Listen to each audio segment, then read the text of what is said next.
Welcome back to the channel, guys. Thanks so much for being here as always, clicking on this video and joining me as we dive back into the Wizarding world. I have to say, at the start of this video, I have to kind of recompose my brain. They just released, this isn't really relevant, but I'll tell you guys anyway. They just recently released, this morning, the Avengers Doomsday trailer. I've been watching it on repeat so many times, and that trailer is all kinds of insane, and it blew my mind, and I need to kind of rebalance myself going into these Harry Potter topics. But guys, do check out that trailer. It's pretty damn crazy if you're into the Marvel cinematic universe, of course. I tell you what, I'm like a kid in a candy shop at the moment. Not only are we getting the new Avengers Doomsday movie at the end of this year, I'm getting a season 3 of Lord of the Rings of Power, and the first episode of the Harry Potter HBO series on Christmas. So, I mean, like, when it comes to the end of this year, I could not be more excited. If I was any more excited, I think my head would actually melt. My brain would just fall out of my head. But anyway, I know it's not relevant, but, you know, I just thought I would share my excitement for all the crazy stuff that's happening at the end of the year. Okay, so let's get on to the topics we're here to talk about. So we're going to be continuing our conversation that we started yesterday on the channel. Adriana Goldman, the cinematographer for the upcoming Harry Potter HBO series, he recently did an interview and he basically told the audience a whole bunch of new, exciting information and details about the series. So we're going to get into that. We're going to continue talking about those details. So this is one of the most craziest things that he talked about. So, quote, one of the iconic sequences, Harry's first Quidditch game, took over 7 hours to film. The guys put on a Quidditch game in episode 7. Filming the crowd's reactions to the game, they shot 7 hours worth of footage in a single day. 7 hours of footage. And again, that's a quote from Adriano, if I can say his name, Adriano Goldman. They shot 7 hours worth of footage for that Quidditch game, and we have seen in the marketing they've done so far for the upcoming first season, it does look like they are heavily centering the first series around Quidditch. They've showed a lot of it in the marketing, so it leads us to believe that that's going to be one of the main focuses. But I mean, 7 hours. They really don't want to miss out on any of the footage here. So you shoot as much footage as you can. You're better to have too much footage and then cut it down when you get to the editing table than to have not shot enough footage, if that makes sense. So you're better off having 7 hours of footage that you can trim down and cut out and take the best parts, rather than only filming 2 hours and then wishing when you get to the editing bay that you wish you had shot more footage. But when you think about the first season here, the Philosopher's Stone is going to be 8 hours long. We've got 8 episodes, and then we're guessing that each episode is going to be around about an hour long. So they shot nearly the same amount of footage of what's going to be in the Quidditch match. 7 hours is how much we're going to be getting in the entire first season, which is supposed to be 8 hours. So that's just insanely ridiculous. But if they've shot 7 hours of the Quidditch game, then I'm expecting great things when it comes to Quidditch here, man. I want to see top-notch CGI effects. I want to see kind of like, imagine you're watching a real sporting event where they do replays and slow motion and, you know, dirty tackles, and we see the referee getting involved. I want to see like a real world sporting event, but adapted into a Quidditch match. I want to see everything from, again, slow motion replays to the referee to dirty tackles. I want to see the crowd, you know, going crazy. I want to see every aspect. If they've shot 7 hours, then I hope that that's what we get. But guys, let me know what you think about that. 7 hours of footage when it comes to just that Quidditch game in episode 7. That's ridiculous. Let me know what you do think about that. So, with that first post down, guys, do me a huge, massive favor if you could. If you're on the X or Twitter platform, whichever you choose to call it in this day and age, do come over and follow me, Wizards Rest. I'm posting up daily content, news, insights, breakdown, everything to do with the Harry Potter HBO series. I've been posting a lot of new content on here that's really exciting, really interesting, I think you guys will absolutely love. So if you're on the social media platform X or Twitter, do make sure you come over and follow me, guys. It really helps to support the channel and the content, so I would really, really appreciate that, and that would really mean a lot to me. So yeah, thank you so much for indulging me with that quick shameless plug. But anyway, let's get back over to our news topics. So according to Director of Photography, Adriana Goldman, again, HBO and the team have yet to finalize the first episode of the Harry Potter remake. So he says, quote, episode 1 is still far from being finished, so I think we will still discuss the issue a little more. So yeah, I mean, behind the scenes, this is kind of interesting. I would have thought by now they would have, finalized and finished everything they needed to on at least episode 1. But I mean, you could look at this in two different ways. You could look at it in one way and think, how are they not finished on episode 1? I mean, what's going on? Is there some sort of turmoil or something happening in the background that we don't know about? Or is this actually a good thing? It doesn't mean because they haven't finished or finalized episode 1, they're taking their time. They're not overlooking any of the small details. And from everything we've seen with the Finding Harry Potter documentary to the trailer, to all of the details we've seen so far, they're not overstepping any of the quality. They're not overstepping any of the small details. We've seen the images of Diagon Alley and everything that they're building into this world. So it doesn't really surprise me all that much that episode 1 still hasn't been finished. They're taking their time. They're not rushing. They're trying to build quality into the show. So I think that's a pretty good thing. But it's interesting to hear, they still haven't done episode 1, which is fine. I mean, we're still a long way away from December the 25th, Christmas Day. I mean, we've still got another, 4 or 5 months to go. So they've got plenty of time for post-production to finish doing whatever they need to make it the best possible first episode. And bear in mind, the first episode is probably the most important episode they're going to do of this entire show when you think about it. That first episode is going to set the tone for everything that comes after it. It's going to hook people into this new show. It's not necessarily for us people who are already going to watch the show regardless. It's for those people that are on the fence, that aren't sure about this, who are going to just check out the first episode to see if they like it. This first episode has to do the job of hooking those people who aren't too sure. They have to hook those members, those audience members, into the show to make sure they watch the rest of the first season and potentially the future seasons. So yeah, it's got that really, really important job of hooking the potential audience in to watch the rest of the series. So it's got a very important job to do, and they have to make sure they get that first episode right in terms of the quality, the pacing, the tone, the aesthetic, everything that needs to go along to make sure they win the audience on board. That's what they have to do. So it's probably the most important episode of the entire 7-season run, probably. That's the way I look at it anyway. But guys, let me know what you think about that. They haven't finished episode 1 yet. What do you think about it? Is it a cause for concern, or is it a good thing that they're taking their time and not rushing the quality standards of that first episode? Let me know your thoughts down below. So up next, we're going to dive into this post here that comes from Hogwartian, which is one of my favorite fan accounts on the Twitter platform at the moment. They have some really good insights into the show.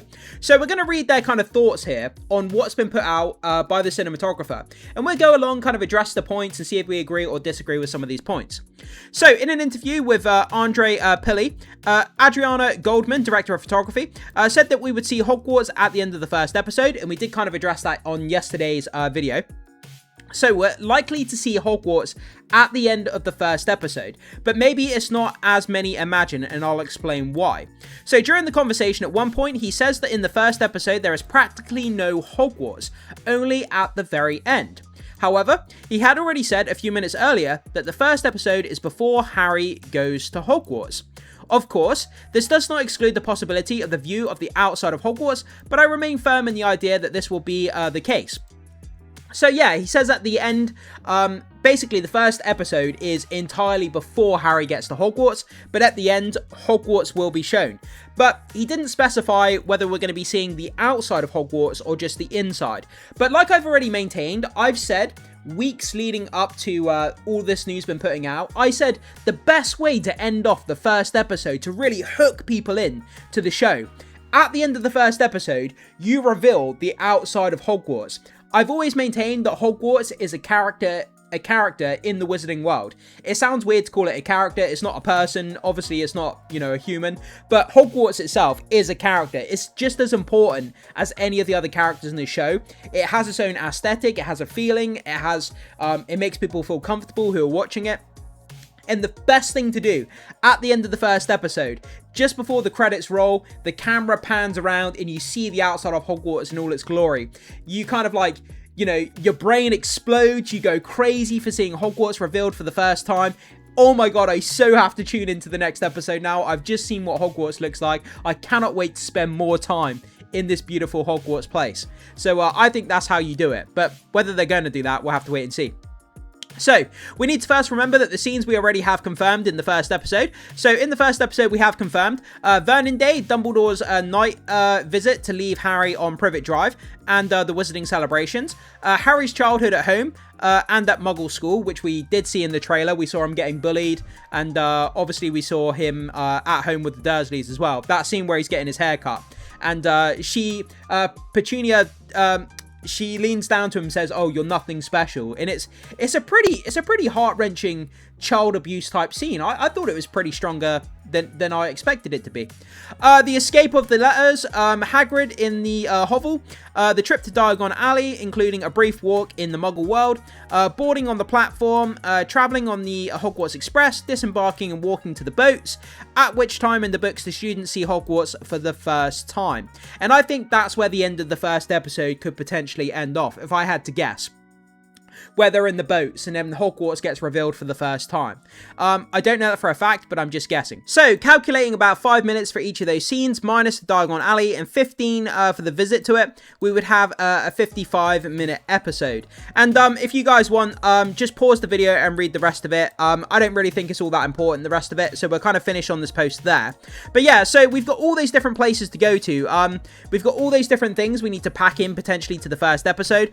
I do think that we could potentially get a longer first episode. We could get like an hour and 15-minute long first episode. I don't know that for sure, but some of these big streaming services, when they put out a tentpole series, like a really big series that's big on their streaming platform, it's not uncommon that the first episode can be a slightly longer episode. I believe they've done that with Game of Thrones a few times, where the first episode of a season is slightly longer. To kind of set the tone and the pacing and to kind of show, you know, the setup for the rest of what's to come in the season. So yeah, I mean, it's interesting, but again, we've got a lot of that different stuff to come, you know, the letters, Diagon Alley, the Hogwarts Express, disembarking, walking to the boats, Harry's childhood, Dumbledore obviously leaving Harry on the Dursleys' doorstep. We've got all this kind of stuff we need to cover, so we'll have to wait and see how it goes. We'll have to see how the pacing turns out and how much of the content they're going to get through in the first episode. But it's going to be very, very interesting and some really insightful, kind of interesting thoughts here. But like I say, if you want to read the rest of the post here, guys, just pause the video quickly, have a read of it, and then just obviously unpause and continue the video as and when you need to. Okay, so with that down, let's keep going here. We've got a couple more posts to get to. So, I also posted this up. The hype for the new HBO Harry Potter series is about to leave the station. Marketing kicks off in 6 weeks. Obviously at the Back to Hogwarts event, the 1st of September. That's where we're expecting the next trailer. That's where most people are kind of, you know, giving their best guess of when the next trailer or big piece of information is going to drop. Whether it could be another behind the scenes, like a mini documentary. I would love to see more of those about how they're building the sets. Give me so many of those. I love all the aspects of filmmaking, everything from like carpentry to building the sets to the costume. Man, I live for that kind of stuff. So official ads are expected to start rolling out on September the 1st at the Back to Hogwarts event, like it's going to launch a whole new era. And that's going to launch a whole new era, sorry. Yeah, so again, we're transitioning from the movie era into the obviously the Harry Potter streaming era. And it's that kind of, we're at that kind of period now. I know we've had the first trailer to the Harry Potter series already, so we're kind of already in that transition process, but you know, it's that weird kind of feeling where we're kind of in between. We've had the movies. The last movie came out, what, 15 years ago? And the series is coming out at the end of the year, and we're in that transition period. Until we get the first season of the Harry Potter series, we're still kind of in that transition period between the movies and the streaming show. So it's kind of like, we're kind of in that limbo situation. But yeah, I think the marketing is going to kick off in a big way after September, the Back to Hogwarts, when we get potentially the next trailer. I think after that, HBO and Warner Brothers are going to go all guns blazing. After that, after the Back to Hogwarts, we're going to get character posters, we're going to get TV spots, we're going to get social media clips, we're going to be getting just every piece of marketing you could possibly conceive of. It's going to be blitzkrieg. It's going to be everywhere. You won't be able to walk down one street anywhere in any major city of the world without seeing a Harry Potter poster or billboard. It's going to be everywhere. But I mean, that's a great thing. We want more fans. We want more people watching it. We want the ratings and the viewership to be strong. And that's exactly what we want. And I've made this picture up here of what Harry Potter could look like on a billboard. And this is in Times Square. This is in Times Square in New York, and I made this image. I put this poster on a billboard and then put this in Times Square. And this could be reminiscent of what the marketing actually ends up looking like, which is which would be pretty cool, I think. Okay, let's move on to our last post here. So, the Harry Potter HBO series will officially be the most expensive streaming series in the world once it's concluded with its 7 seasons, beating out the current most expensive show, which is Lord of the Rings, The Rings of Power. Yeah, so The Rings of Power cost ridiculous amounts of money. Before they even started shooting the first season, they had to pay, I think it was like $250 million to the Tolkien estate just to get the rights. And they don't even have the full rights to the whole Lord of the Rings mythology. I don't think they can touch certain things within the canon of Lord of the Rings. There's only certain things that they can do. But yeah, they had to pay like $250 million. Then they had to finance, obviously, the entire first season as well. And it was like $500 million or like over $500 million before they'd even got the first season out. But I mean, when you factor in Harry Potter, when you factor in the 7 seasons, although I think there's going to be more than 7 seasons, because I think as we get to the bigger books, I think they're going to split some of those into multiple seasons. So there could be 10 seasons here altogether. But when you factor in the 7-year plan at the moment, the expenditure of the episodes on the Harry Potter show, it ends up being more expensive than the Rings of Power, and it's going to be the most expensive streaming show ever made, which is crazy.